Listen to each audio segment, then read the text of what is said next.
मेरे एक दोस्त पूछते हैं कि $100 पे रोजाना की ट्रेडिंग से कितने कमाए जा सकते हैं। इस चीज को समझने के लिए आपको 4 वेज का पता होना चाहिए ट्रेडिंग में। No risk, low risk, high risk और ओनली रिस्क ट्रेडिंग।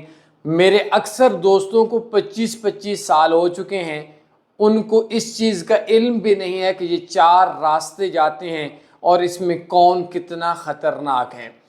आप नो रिस्क ट्रेडिंग $100 पे नहीं कर सकते जब तक सेंट अकाउंट नहीं बनाएंगे। लो रिस्क पे आप प्रॉफिट कमा सकते हैं $2, $3, $4, बट एंड रिस्क पे है। हाई रिस्क तो मजे का मजा, 100 पे बेशक एक ट्रेड लगाएं या अकाउंट वाश हो जाएगा या डबल हो जाएगा। और ओनली रिस्क पे प्रॉफिट नहीं आया करता। बायो में मेरे एक इंतहाई एडवांस्ड लेवल का व्हाट्सएप नंबर पे राब्ता करके कोर्स ले सकते हैं। इंशाल्लाह आपको समझ आ जाएगी और ट्रेडिंग में आपके लिए 9 वीडियोस काफ़ी हो जाएंगे। बायो में मेरा व्हाट्सएप नंबर है, फ्री कोर्स देख सकते हैं। शुक्रिया।